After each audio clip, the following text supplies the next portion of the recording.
Today we are talking about the 10 mistakes to avoid before buying a house by Disney World.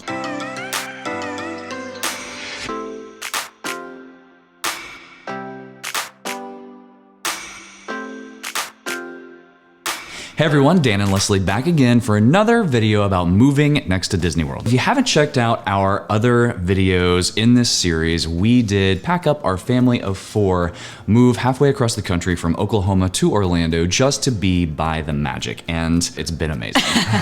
We love it. The reason that we moved here is to create more content and be available and learn even more about the parks because we own a travel agency specializing in Disney and Universal. If you want to check that out, you can go over to fantasticalvacations.com to learn more about all of us. And if you like what we have to say here, you will probably love the podcast. We have had a podcast for 5 years now called Addicted to the Mouse. It publishes podcasts twice weekly, every Sunday and Wednesday evening. Please check that out. Come over, hang out with us there. We ramble on about Disney, Universal, in general, and travel, moving to Florida. All right, so let's dive in. These are the top 10 mistakes to avoid when you are considering moving right next to Disney World. This has absolutely nothing to do with the current real estate housing market in Orlando. It is pretty challenging to purchase a house currently. This also does not have to do with the price or the cost of the houses that you should pay. There are plenty of videos on that. We've touched on some of that in our other videos. These are the more intangible things that we have learned along our journey from deciding to move next to Disney World, to finding our house, to buying the house a year early, to moving in, and what it's been like since we lived here. Hello, Kat. Welcome to the video. And this is Thea. The number one is don't end up on the wrong side of Disney World. So this is a big one, and we're gonna kind of work more general into more specific as far as these types of tips. So the first thing to consider is where around Disney World. Disney World is 40 square miles. It is huge, and you can be on the northeast, south, or west of Disney. Our biggest tip here is to stay on the west side of I-4. So I-4 runs from northeast to kind of southwest across the southeast corner of Disney World. So you really want to consider, if you can, to stay on the north and west side of Disney World unless you want to be inside Celebration, which is its own Leave It to Beaver type of village, but that is on the south side. Yes, because this also, I mean, if you're moving here, you're probably also interested in other types of magic. So as noted by our attire for today, that's where we're headed next. But being in those areas, it also, we managed to avoid I-4 even whenever we head to Universal. Number 2 is don't buy too far from the parks. And this kind of goes back to if you're looking to vacation in the area and you see resorts that are next to Disney World that are not part of Disney property. Yes, they may be next to Disney World, but they still may be 20 minutes away from the parks because Disney World is 40 square miles and the parks are not right on the perimeter of that. For us, especially, like adding an extra 20, 30 minutes onto a drive, that's just that much more of a deterrent. So when we are here, and if if you've been at work all week and you're tired, like waking up on a Saturday and saying, oh, I can get to a park in 15 to 18 minutes, or I can get a park in 45 minutes to an hour, it does make a difference. But with all that said, if you're moving to Orlando to be closer to Disney, you're probably going to be closer to Disney regardless from where you are right now. Number 3 is don't discount the fireworks. Do you want to be able to hear them? Do you want to be able to see them? How much do you want to be able to hear them and see them? A lot of neighborhoods around close to the Magic Kingdom can hear fireworks just fine, but they also have blocked views of the fireworks. So like for us, we've got conservation out the back, and those tall trees and the houses around us prevent us from seeing them from our back porch. And if those weren't there, we absolutely could. They're like right there. So for us to see them, we actually have to walk across the street into a green space, and then we can kind of see the top half or so of the fireworks, which is fine. And once you live here, after a couple of days, it really just doesn't, it's not a novelty anymore. And you're like, oh yeah, fireworks are going off. Okay, next, what's on TV? It's kind of funny now, like I mark, like the fireworks mark time for me. Like, I'm like, oh, it's already 8 p.m. Yeah, but if you want to see them, like you can actually see them from a lot farther away than you would think. So like from Hamlin, you can see the fireworks as long as you have an unobstructed view, because that light travels, I mean, quite a distance away, and they shoot pretty high. You can actually be quite close and not be able to see them, and you can be quite far away and still be able to see them. Number 4 is don't pick the wrong neighborhood. And there are a lot of decisions that go into the neighborhood. Number one, and for us, because we are parents of 2 boys, the distance to schools was one thing that we definitely considered. In order to ride the bus in Oklahoma, you needed to be outside of a 1-mile radius. Here in Florida, it is a 2-mile radius. So we were not aware of that. We're very much looking forward to, after the end of this semester, whenever he goes to middle school and he actually is within walking distance and it's a safe walk to his middle school. Next thing to consider when picking a neighborhood is how walkable it is. So for us, because we are on the northeast side of Disney World, there is not a ton of like restaurants and shopping and all of that over here. So like the kind of the cool like restaurant area is Restaurant Row over on Sand Lake Road, like over towards Universal. But for us to get there, we've got to go around these lakes that like Windermere is full of lakes. Look in your immediate vicinity and see if there's anything walkable, like a couple of restaurants or a shopping center or something like that, because that could be because you don't necessarily want to spend 25-30 minutes driving to a different restaurant. If you've got something close, that is helpful. Finally, the last thing to consider with respect to finding a neighborhood is if it is new or well established. It's really interesting the process that we went through with that, because we were very much gun-ho. We wanted a new build. We didn't want to look at existing homes, and then how that all transitioned. So definitely, if you're interested, go back and watch that journey. But now being where we are, and there's pros and cons to new versus established neighborhoods too. One thing I really love about our neighborhood is that the trees are built up.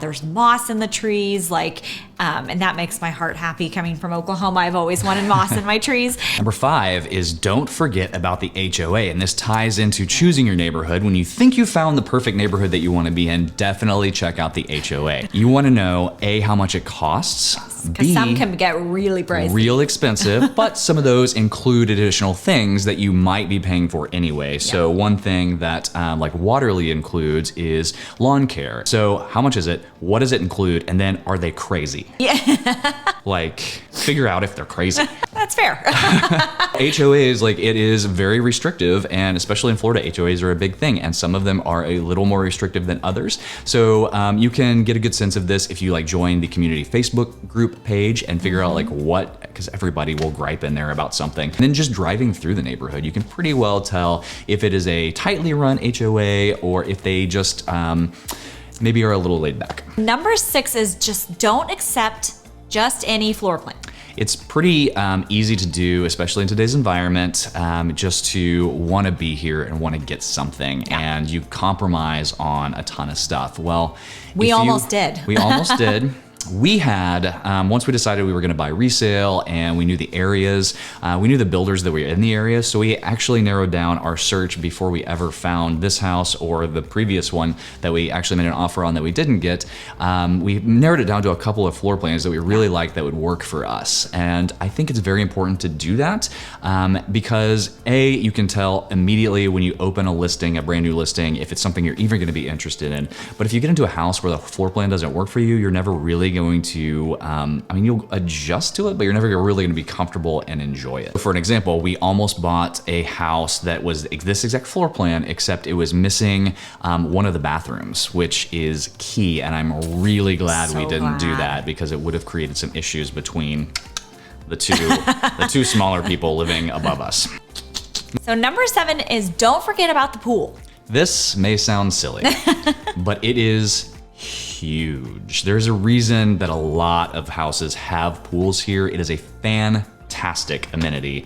Now, a lot of neighborhoods will have pools as well, and there's a reason for that too. It is hotter than the surface of the sun here for several months in the summer, and it is nice to have a body of water that is clean and alligator free that you can jump in and cool off. Alligator free is the key there. That's a key.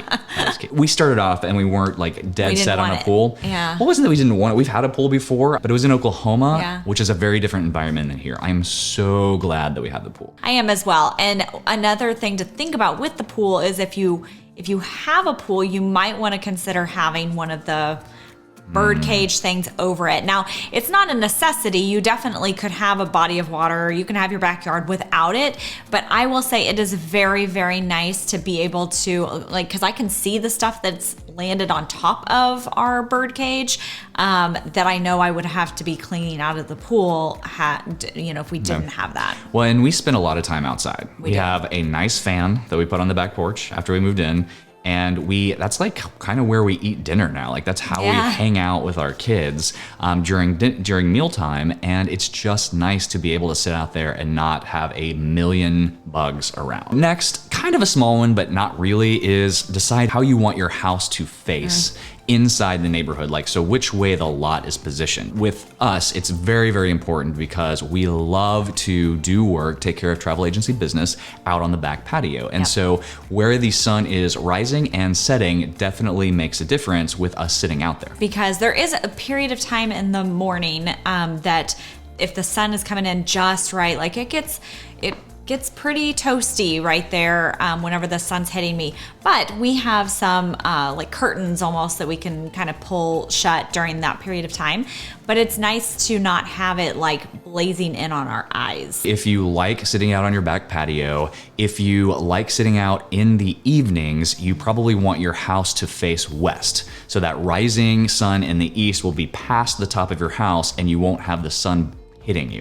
Unless you have, like for us, we have a conservation area out there and those trees kind of diffuse the sun. So our house faces east. Now, if you like sitting out there in the morning or you like the sun hitting you in the afternoon, you want your house to face east. Yeah. So number 9 is take all of the considerations that you have, all of your desires, and rank them. It is probably unlikely that you're going to find your perfect house unless you're going to that new construction and somehow you get your perfect lot and you're willing to spend a lot of money and a lot of time to make sure it's perfect. So like for us, we ranked all of our wants and desires, and like for us, the top priority, and it's something that we told Ken, our realtor, was that we want an outdoor space, a good outdoor space. And that's kind of what led us to getting the cage with the pool, with the conservation. Like that was huge.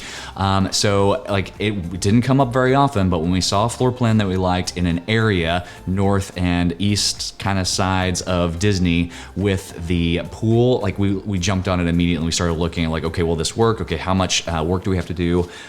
So yeah, just rank everything and just know that you may have to sacrifice some of those, but just don't sacrifice the things that are most important to you. Absolutely. I mean, ideally, I would have loved to have had the house facing the correct direction with the pool, with the cage, and be able to sit on my back patio and see the fireworks, but can't have it all. Can't have it all. Number 10 mistake to avoid is rushing your decision. And I know this is easier said than done. We are guilty of making impulsive decisions when we really, really want something. Yes. But purchasing the wrong house in the wrong location is just a hard thing to unwind. So it is advisable to maybe have a temporary living situation, if you can, while you are doing your home search, that you don't necessarily or aren't going to be forced into making a purchase decision. Renting an apartment, renting in a house.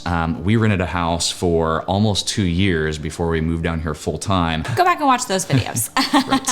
And it sounds funny whenever you're talking about the current housing market, but really if you do the things, if you have your rankings, if you know what you want, it helps you be able to make those decisions quickly, but you're not necessarily rushing into something that you're gonna regret. So there you have it. Those are the 10 mistakes to avoid, the things that we have not only reaffirmed that we already knew, but learned since being here, things that we are definitely happy that we did consider.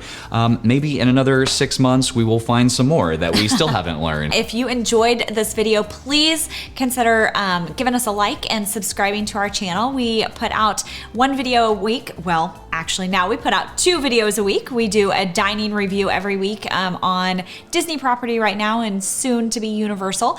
And we would love to have you follow along. We will see you on the next video.